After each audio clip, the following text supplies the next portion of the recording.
Hey everyone, we know how hard it can be to keep up with the latest news in Israel. So if you haven't had the time to stay on top of what's what in the Holy Land with ILTV, have no worries. It's time for our new show, This Week in Israel, where we'll give you the scoop on everything you need to know about the last 7 days right from Tel Aviv. I'm Natasha Kirchuk, here to keep you informed. We open with breaking news. 4 people have been lightly injured following a terror attack in Petah Tikva, a city in central Israel. A 30-year-old woman and both a man and woman in their 50s are apparently being treated in a Tel Aviv hospital for gunshot wounds to the legs. Another man has reportedly suffered a stab wound to his upper body. The shooting took place in an outdoor market and police say it's being considered a terror attack. The suspect is a resident of the West Bank, and he was captured by police officers with the gun used in the attack. There has been wide reaction today to the Israeli Knesset's decision to pass the controversial settlement bill. The new law retroactively legalizes about 4,000 settler homes that have reportedly been built on privately owned Palestinian land in the West Bank. The vote was passed during a particularly stormy late-night debate in the plenum. בעד החוק 60, נגד החוק 52. אני קובע כי הצעת חוק להסדרת ההתיישבות ביהודה ושומרון התקבלה בשלוש קריאות כנדרש. The new law permits Jewish settlers to remain on the land if they didn't know it was owned by Palestinians or if the construction was authorized by the government at the time. All of the actual landowners will be generously compensated for their losses.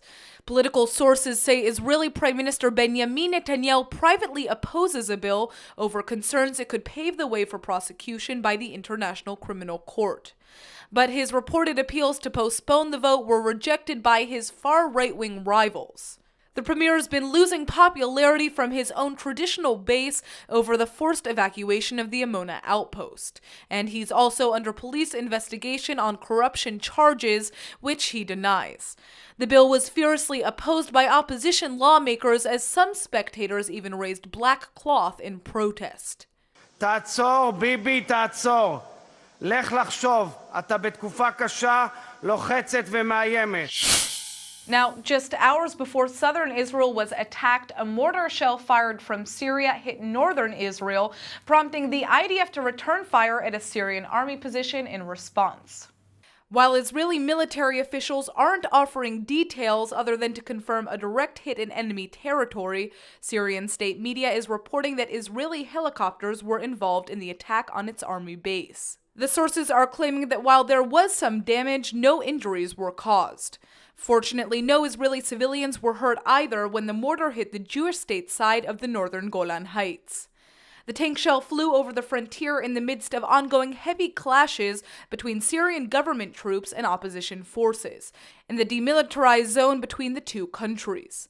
Regime soldiers were also reportedly shelling a nearby Syrian village with artillery at the time. Israel has repeatedly made it clear that the Syrian government will be held responsible for any spillover violence stemming from its bloody civil war. Meanwhile, Israeli military officials are denying Hamas claims that the Jewish state carried out an airstrike early this morning in the southern Gaza Strip.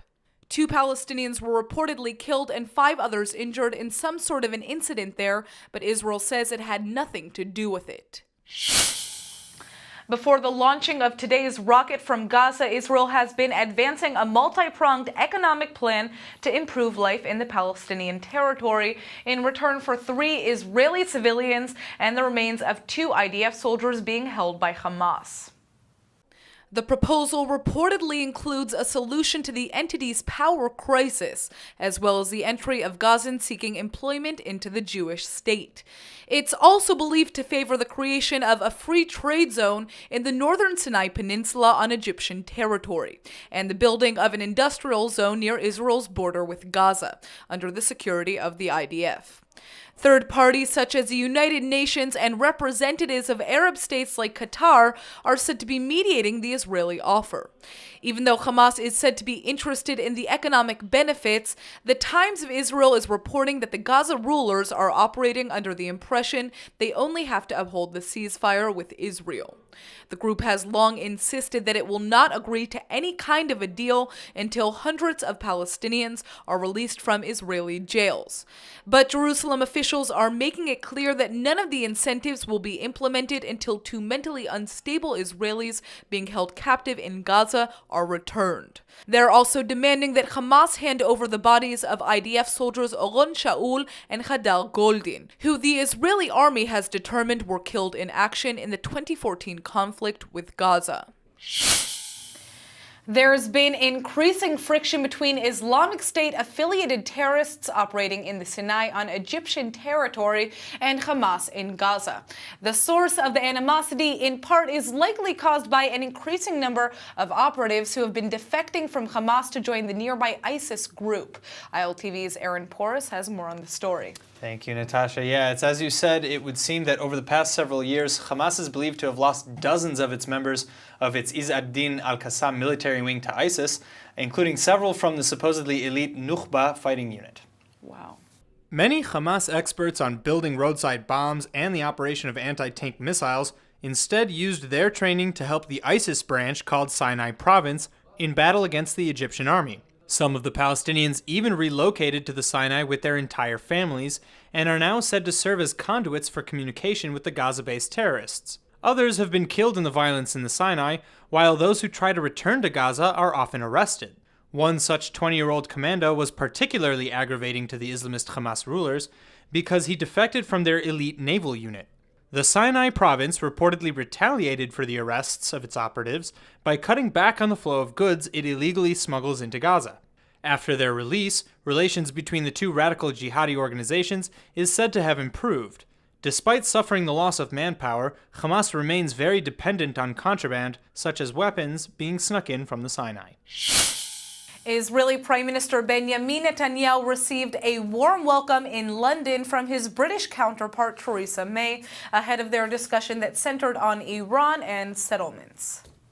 The two leaders greeted each other at May's official Downing Street residence, where both said they were looking to deepen British-Israeli ties as well as discuss security in the Middle East. I think there is much more that we can do together looking to the future, and I'm sure we're going to be talking about how we can build our relationship today, but also talk about some issues around the region, Syria and Iran, and the whole question of the future in the Middle East. And certainly we remain committed to a two-state solution. That's the best way of building stability and peace and prosperity for the future. In his own opening remarks, Netanyahu appealed to Britain to join new U.S. sanctions against Iran. Iran seeks to annihilate Israel, it says so openly. It seeks to conquer the Middle East. It threatens Europe, it threatens the West, it threatens the world. And it offers provocation after provocation. That's why I welcome President Trump's insistence on new sanctions against Iran. I think other nations should follow suit, certainly responsible nations. And I'd like to talk to you how we can ensure that Iran's aggression does not go unanswered. I, again, thank you for your warm welcome, and I thank you for your commitment to the powerful friendship between Britain and Israel. Thank you. May's spokeswoman said the British Prime Minister would also tell Netanyahu that Britain recognizes Israel's right to live safe from terrorism. Although the nation still believes continued settlement activity undermines trust in the region. British Foreign Secretary Boris Johnson later joined the two leaders for expanded talks. Despite their differences on some policies, London has adopted a more positive approach to Israel since May became leader after last year's vote to leave the European Union. The United Kingdom is seen to be echoing the more sympathetic tone set by U.S. President Donald Trump, with whom Britain wishes to secure a post-Brexit trade deal. The UK angered many European Union members by refusing to sign the final statement issued by 70 countries at last month's Paris Peace Conference on the Middle East. And in December, May scolded then U.S. Secretary of State John Kerry for a speech criticizing Israeli policy. The British Prime Minister told Netanyahu that her nation is a strong and close friend of Israel and highlighted bilateral cooperation in science, trade, and security. We've all heard our parents say it, finish your meal, there are kids starving around the world. Well, it may actually be time to take their advice and start thinking about what you're doing with your leftovers.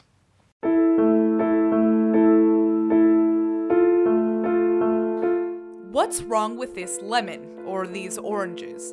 Not much, right? Well, you may be surprised, but all of the produce you're seeing right here would be thrown out if it weren't for one Israeli organization called Leket. 1 billion people around the world lack access to the food they need to get proper nutrition, and it turns out 1.5 million of them live here in Israel. Now, what's crazy is that 1.3 billion tons of food goes to waste every year around the world. And most of us have seen this happen in restaurants. If you've ever worked in the food industry, you see what happens in the kitchen behind the scenes. And if you've ever gone to a party, you see how much food ends up being wasted by the end of the night. And you know, that's only a small part. But the Israeli organization Leket has made it their mission to solve this issue here in Israel. And now we're going to go check it out. Let's go.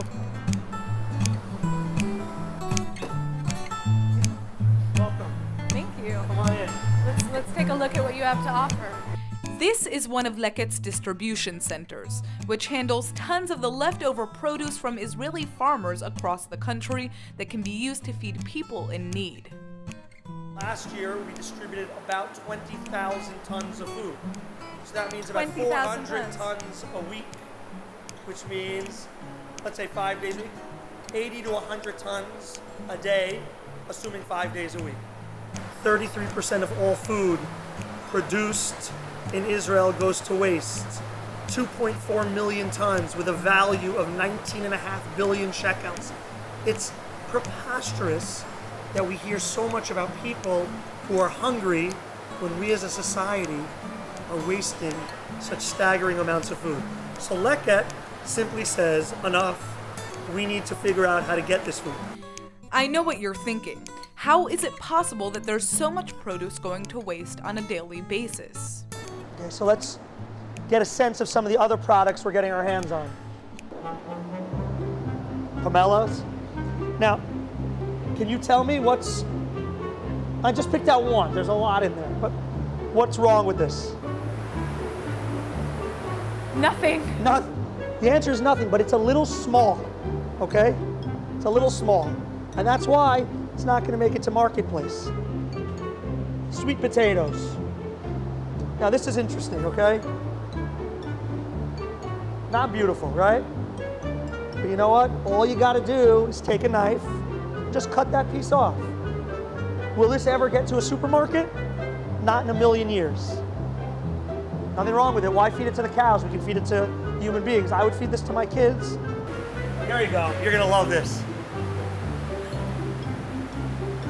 I've been told that only Russians use carrots like this.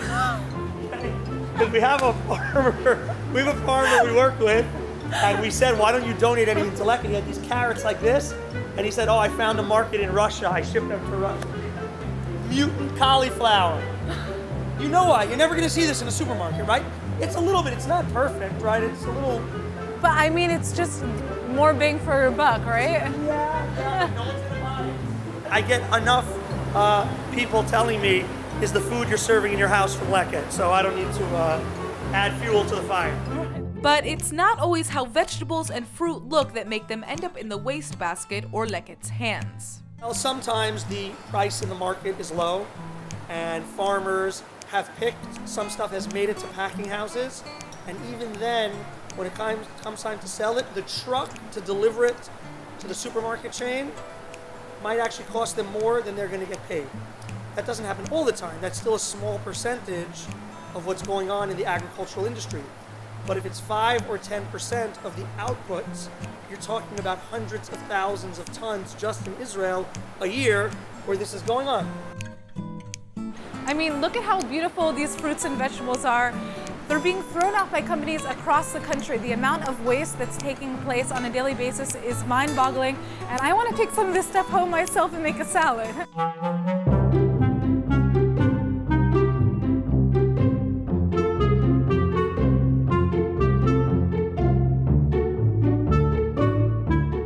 Now, Leket doesn't only deal with produce. The organization also sources already made food that just didn't make it onto people's plates in restaurants, hotels, and even in the army. We have an agreement with the Army. Every Army base is open to Leket, theoretically. We're in about 50 already.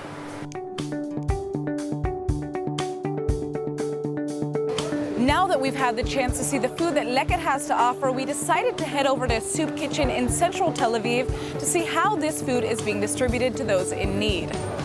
Ilan is a manager of La Sova Soup Kitchen, and he says the majority of the food they serve comes from Leket. מגיעים אלינו 500 איש כל יום, כל יום. יוצא מפה הרבה אוכל, מגיע לסביבות של 2,300 מנות. לדעתי זה חשוב מאוד, מכיוון שרוב האנשים הם חסרי ממון, וחלקם הגדול הוא חסרי דיור, מה שנקרא הומלסים. ואין להם מקום אחר לאכול. ולפחות הארוחה החמה אחת ביום אנחנו נותנים. לפחות שיהיה להם ארוחה אחת חמה. אנחנו לא שואלים ולא בודקים בציציות, מי יש לו, מי אין לו, אנחנו פשוט מקבלים את כולם. The soup kitchen is open from 10:30 a.m. to 2 p.m. 6 days a week, and visitors can take as much food as they need. Even then, the workers here say there's still food left over. זה ידוע, זה לא דבר סודי, כולם יודעים. ובאים גם מאפריקה, באים מכל העולם.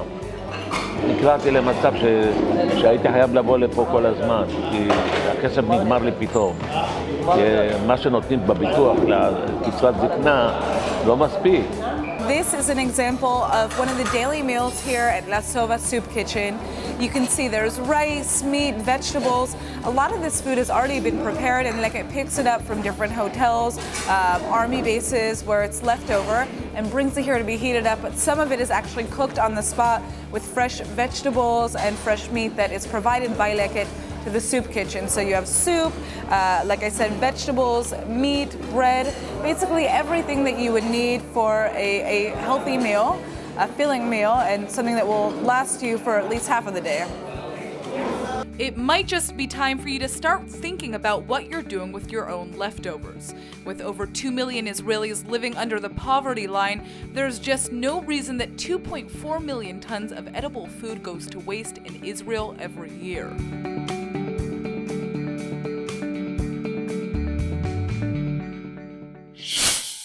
As we've reported on several occasions, Israel is at the forefront of the research and production of medical cannabis, and now the country is preparing to share its superior product line with the world. Israel's Justice Minister has just announced that the Cabinet's Committee on Legislation is greenlighting a proposal to export cannabis grown in the Jewish state for medical use. That step is required before the bill's turned over to the Knesset for official endorsement, although no date for voting on the matter has yet been set. The Agriculture Ministry is now allocating $2 million to medical cannabis research projects. This follows the $20 million investment made by the American tobacco firm Philip Morris in the production of precision inhalers for the substance by the Israeli Sky Company. At least 25,000 patients in Israel are authorized to use the drug to help alleviate side effects from the treatment of cancer, epilepsy, post-traumatic stress, or degenerative diseases. While Israel has permitted the therapeutic usage of marijuana over the last decade, it's still illegal for personal use. Public Security Minister Gilad Erdan is now advancing efforts to decriminalize a product for recreational purposes, although the scheduled government debate on his initiative was just pushed off to next Sunday. It's strongly believed that the Israeli Justice Minister will also support the measure. The Israeli army is made up of a number of different ethnic groups, and now for the first time ever, a member of the nomadic Bedouin community is about to be promoted to colonel. Hassan Abu Sarb is currently a lieutenant colonel who's serving the Jewish state as the head of the tracking division of the West Bank. Once his promotion has been approved by the defense minister, he'll be charged with leading the Manpower Directorate program. There are now about 1,500 Bedouin in the Israeli Defense Forces, and unlike Jewish and Druze citizens who are drafted into compulsory service, the Bedouin volunteer for duty. Once Abu Salab takes over his new position, he says he hopes to increase recruitment from his tribal Arab community to be at least 3 times higher than it is today. Most of those who do serve end up in elite tracking units due to incredible skills developed over generations of living in the desert. But the Israeli defense establishment intends to expand the range of available options to the Bedouin soldiers, while also improving their overall integration into the military. This effort will also be spearheaded by the new colonel. Altogether, about 250,000 Bedouin are believed to be living in Israel. And speaking of high-tech, new research just out is naming Tel Aviv University as one of the top schools in the world for producing alumni who've built their own billion-dollar startup companies. The cloud accounting software firm is considered an industry guru. After analyzing the most recent data, it ranked Tel Aviv as the world's 8th most successful university for providing the intellectual know-how and training students who went on to form unicorns. For those of you who don't know, unicorns are the word used to describe startups that are worth more than $1 billion. The most fiscally prosperous of all these Israeli companies is Conduit, which is valued at an estimated $1.6 billion. Its Como application enables users to develop and manage their own applications on mobile devices. Other Tel Aviv University unicorns include the Forescout computer security company, as well as IronSource, which provides tools to app developers. Altogether, 7 unicorn owners graduated from the Israeli University by the Sea. And in case you're curious, Stanford University in the US topped the list with 51, Harvard has 37, while Cornell and the University of Southern California produce 6 unicorn owners each. When you think of it in terms of population, the US has more than 324 million people, while the tiny Jewish state has only 8.5. Well, the comparative output of successful Israeli tech geniuses is pretty dramatic. All right, now this very exciting archaeological update. The site where the Ark of the Covenant was known to have been stored in Israel for 2 decades is about to be excavated for the very first time. Plans are already getting underway to explore Kiryat Ye'arim this summer, which is mentioned in the Bible over a dozen times.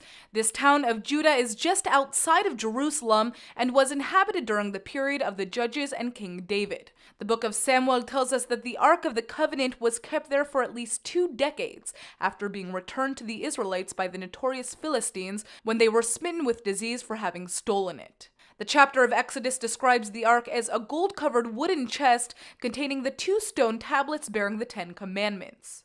Other biblical texts say it also holds Aaron's rod and a pot of manna. King David ultimately brought the ark back to Solomon's temple in his capital of Jerusalem. It's believed to have remained there until the Babylonians destroyed both the city and the temple 587 years before the Common Era. The Ark is undoubtedly the most sought-after biblical artifact in world history, and sorry film fans, not even Indiana Jones has ever found it.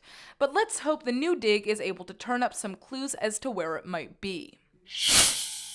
That's it for this week's Roundup. Tune in next Friday for our next episode of This Week in Israel.